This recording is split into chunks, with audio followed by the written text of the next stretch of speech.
प्यारे विद्यार्थियों, स्वागत है आप सभी का आपके अपने YouTube चैनल पीके स्टडी में। तो जो भी विद्यार्थी बीएसटी 2025 की तैयारी कर रहा है उसके लिए यह क्लास बिल्कुल इम्पोर्टेंट होने वाली है। तो क्लास को आपको पूरा देखना है और लास्ट में कमेंट करना है कि कितने प्रश्न आपके सही होते हैं, ठीक है ना। तो आज का हमारा पहला क्वेश्चन है, राजस्थान में पूर्णतः बहने वाली सबसे लंबी नदी। आपको बतानी है राजस्थान में बहने वाली सबसे लंबी नदी जो कि पूर्णतः कौन सी है। माही, चम्बल, बनास, लूणी। तो इसमें आपका राइट आंसर हो जाएगा ऑप्शन सी या ऑप्शन 3 बनास। बनास जो कि इसका उद्गम खमनोर की पहाड़ी राजसमंद से होता है। इसकी लंबाई 512 किलोमीटर है, ठीक है ना। अगले क्वेश्चन पर चलते हैं। अगला है, ढाई दिन का झोंपड़ा कहाँ पर है। आपसे पूछा है ढाई दिन का झोंपड़ा कहाँ पर है। अजमेर में, बीकानेर में, जयपुर में, उदयपुर में। तो इसमें आपका राइट आंसर हो जाएगा ऑप्शन ए, अजमेर में। ढाई दिन का झोंपड़ा कहाँ पर है, अजमेर में, ठीक है ना। अगले क्वेश्चन पर चलते हैं। अगला है, राजस्व बोर्ड का मुख्यालय कहाँ पर है। आपसे पूछा है राजस्व बोर्ड का मुख्यालय कहाँ पर है। बीकानेर में, अजमेर में, जयपुर में, उदयपुर में। आपको बताना है राजस्व बोर्ड का मुख्यालय कहाँ पर है। तो इसमें आपका राइट आंसर हो जाएगा ऑप्शन बी, अजमेर। राजस्व बोर्ड मुख्यालय अजमेर में है। इसकी स्थापना 1 नवंबर 1949 को हुई थी। इसके प्रथम अध्यक्ष ब्रजचंद शर्मा थे, ठीक है ना। अगले क्वेश्चन पर चलते हैं। अगला है, राजस्थान की किस क्रांतिकारी की बेरली जेल में यातनाओं के कारण मृत्यु हुई। आपसे पूछा है किस क्रांतिकारी की बेरली जेल में मृत्यु हुई। केसरी सिंह बारट, प्रताप सिंह बारट, जोरावर सिंह बारट, अमरचंद वाटिया। तो इसमें आपका राइट आंसर हो जाएगा ऑप्शन 2, प्रताप सिंह बारट। प्रताप सिंह बारट जो कि राजस्थान के प्रमुख क्रांतिकारी थे। इसके पिता का नाम केसर सिंह बारट था। इन्हें बनारस षड्यंत्र में गिरफ्तार किया गया था, ठीक है ना। अगले क्वेश्चन पर चलते हैं। अगला है, जयमल और फत्ता की हवेलियां किस दुर्ग में स्थित है। आपसे पूछा जयमल फत्ता की हवेली किस दुर्ग में स्थित है। चित्तौड़गढ़ दुर्ग में, कुंभलगढ़ दुर्ग में, नाहरगढ़ दुर्ग में, जयगढ़ दुर्ग में। तो दोस्तों इसमें आपका राइट आंसर हो जाएगा ऑप्शन ए, चित्तौड़गढ़ दुर्ग में, ठीक है ना। इसमें आपका राइट आंसर हो जाएगा ए। अगले क्वेश्चन पर चलते हैं। अगला है, बाबूजी के भोपे बाबूजी के पवाड़े के समय किस वाद्य यंत्र का प्रयोग करते हैं। माट या माटा, कुंडी, नौबत, चिकारा। तो दोस्तों इसमें आपका राइट आंसर हो जाएगा ऑप्शन ए, माट या माटे, ठीक है ना। अगले क्वेश्चन पर चलते हैं। अगला है, राजस्थान का वह लोक देवता जिसकी उपासना मुख्यतः गुजर जाति के व्यक्ति करते हैं। तेजाजी है, देवनारायण जी, बाबूजी, संत पीपा। तो इसमें आपका राइट आंसर हो जाएगा ऑप्शन बी, देवनारायण जी। देवनारायण जी का जन्म आसिंद भीलवाड़ा में हुआ था, ठीक है ना। इनकी समाधि देवमाली जो कि वर्तमान में ब्यावर जिले में है। अगले क्वेश्चन पर चलते हैं। अगला है, किस मुगल शासक ने अपने शासनकाल में हिंदू, राजपूत, मराठा मनसबदारों की संख्या में वृद्धि की।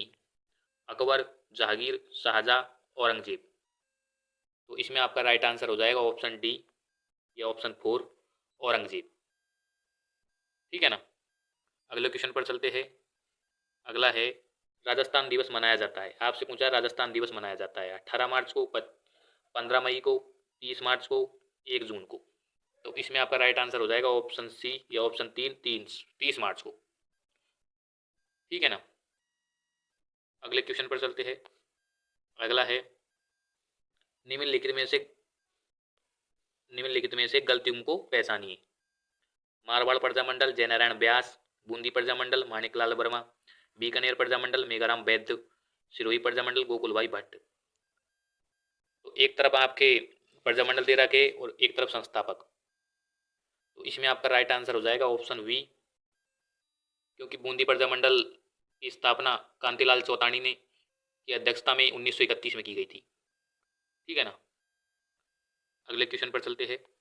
अगला है, बीकानेर प्रजामंडल की स्थापना कब की गई। आपसे पूछा बीकानेर प्रजामंडल की स्थापना कब की गई। 1934, 1938, 1936, 1942। तो इसमें आपका राइट आंसर हो जाएगा ऑप्शन बी, 1938। बीकानेर प्रजामंडल की स्थापना 4 अक्टूबर 1936 को की गई थी। मेघाराम वैद्य द्वारा। ऑप्शन सी आपका राइट हो जाएगा इसमें।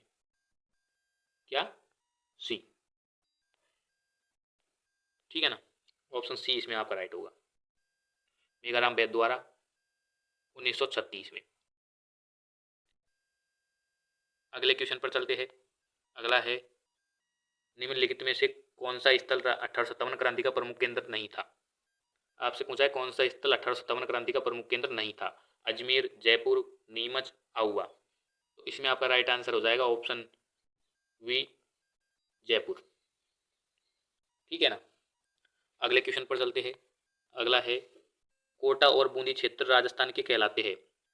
वागड़, मेवाड़, आहड़ोती, मारवाड़। तो इसमें आपका राइट आंसर हो जाएगा ऑप्शन सी, आहड़ोती। कोटा, बारा, बूंदी, झालावाड़ आपके आहड़ोती क्षेत्र में आते हैं। अगले क्वेश्चन पर चलते हैं। अगला है, मारवाड़ का प्रताप किसे कहा जाता है? आपसे पूछा है मारवाड़ का प्रताप किसे कहा जाता है? राव गंगा, राम मालदेव, राव जोधा, राव चंद्रसेन। तो इसमें आपका राइट आंसर हो जाएगा ऑप्शन डी, रामचंद्र सेन, जिसे प्रताप का अग्रगामी या प्रताप का पथ प्रदर्शक या मारवाड़ का प्रताप कहा जाता है। अगले क्वेश्चन पर चलते हैं। अगला है, जयपुर शहर को गुलाबी रंग से किस राजा के द्वारा दिया गया? मतलब गुलाबी रंग जयपुर शहर को किस राजा द्वारा दिया गया? प्रताप सिंह, सवाई जय सिंह, राम सिंह द्वितीय, ईश्वरीय सिंह। तो इसमें आपका राइट आंसर हो जाएगा ऑप्शन सी, राम सिंह द्वितीय। राम सिंह द्वितीय ने जयपुर को गुलाबी रंग दिया था 1876 ईस्वी में, जब प्रिंस अलवर्ड जयपुर घूमने आए थे। ठीक है ना, अगले क्वेश्चन पर चलते हैं। अगला है, महाराणा सांगा ने इब्राहिम लोदी को किस युद्ध में परास्त किया? आपसे पूछा महाराणा सांगा ने इब्राहिम लोदी को किस युद्ध में परास्त किया? सिवाना का युद्ध, खानवा का युद्ध, खातोली का युद्ध, सारंगपुर का युद्ध। तो इसमें आपका राइट आंसर हो जाएगा खातोली का युद्ध। ऑप्शन सी इसमें आपका राइट आंसर हो जाएगा, खातोली का युद्ध। खातोली का युद्ध 1517 ईस्वी में लड़ा गया था, जिसमें इब्राहिम लोदी की पराजय हुई थी, सांगा विजयी रहा था। अगले क्वेश्चन पर चलते हैं। अगला है, महान संस्कृत कवि एवं नाटककार राजशेखर निम्न में से किसके दरबार से संबंधित थे? राजा भोज, महिपाल, महेंद्रपाल प्रथम, इंद्र तृतीय। तो इसमें आपका राइट आंसर हो जाएगा महेंद्रपाल प्रथम। अगले क्वेश्चन पर चलते हैं। और आपसे अगर पूछे राजशेखर की प्रमुख रचनाएं कौन कौन सी थी, तो राजशेखर की प्रमुख रचनाएं कर्पूर मंजरी, बाल रामायण, बाल भारत, काव्य मिसासा, हरविलास, प्रबंध कोश, भुवन कोश। ठीक है ना, अगले क्वेश्चन पर चलते हैं। अगला है, निम्न में से किस नदी के किनारे स्थित गणेश्वर में ताम्रयुगीन सभ्यताओं के अवशेष पाए गए हैं? कांतली, लूणी, चंबल, बनास। तो इसमें आपका राइट आंसर हो जाएगा ऑप्शन ए, कांतली। कांतली नदी के किनारे गणेश्वर सभ्यता के अवशेष मिले हैं। गणेश्वर सभ्यता जो कि नीम का थाना जिले में स्थित है, इसे ताम्रयुगीन सभ्यताओं की जननी कहा जाता है। अगले क्वेश्चन पर चलते हैं। अगला है, रीको के 4 एग्रो फूड पार्क विकसित किए गए हैं ताकि कृषिगत वस्तुओं के निर्यात को बढ़ावा दिया जा सके, कृषि के विनियोग संवर्धन का कार्य करे, कृषि आधारित उद्योगों को बढ़ावा देंगे, खाद्य भंडार की सुविधाओं में वृद्धि करेंगे, ये करे। तो इसमें आपका राइट आंसर हो जाएगा ऑप्शन सी, कृषि आधारित उद्योगों को बढ़ावा देंगे। अगले क्वेश्चन पर चलते हैं। अगला है, सहकारी तंत्र में संचालित शक्कर का कारखाना स्थित है? आपसे पूछा सहकारी तंत्र में संचालित शक्कर का कारखाना स्थित है? श्रीगंगानगर में, भोपाल सागर में, लाखेरी में, केशोरायपाटन में। तो इसमें आपका राइट आंसर हो जाएगा ऑप्शन डी, केशोरायपाटन, जो कि केशोरायपाटन में प्रथम सहकारी क्षेत्र की मील खुली थी 1965 में। केशोरायपाटन वर्तमान में बूंदी जिले में है। अगले क्वेश्चन पर चलते हैं। अगला है, भैंस की नस्ल है? आपसे पूछा भैंस की नस्ल है?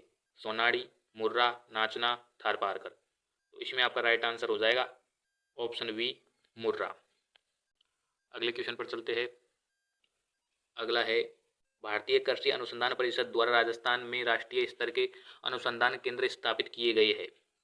आमेर जयपुर व पिछवाल बीकानेर, बस्सी चित्तौड़गढ़ व मांगरोल बारा, दुर्गापुरा जयपुर व शाहपुरा भीलवाड़ा, तबीजी अजमेर व सेवर भरतपुर। तो दोस्तों इसको आप कमेंट में बताना है कि इसका आंसर क्या होगा। तो इसमें आपका राइट आंसर होगा ऑप्शन डी, तबीजी अजमेर व सेवर भरतपुर। आपका अगला क्वेश्चन है, राजस्थान में दर्रा अभ्यारण्य कहाँ पर स्थित है? प्रतापगढ़ में, बूंदी में, करौली में, कोटा में। तो इसमें आपका राइट आंसर हो जाएगा ऑप्शन डी, कोटा में। ठीक है ना। तो आज की क्लास हमारी यहीं समाप्त होती है। अगर आपको क्लास अच्छी लगी हो तो लाइक, शेयर एंड चैनल को सब्सक्राइब जरूर करें। Thank you. मिलेंगे फिर अगली क्लास में।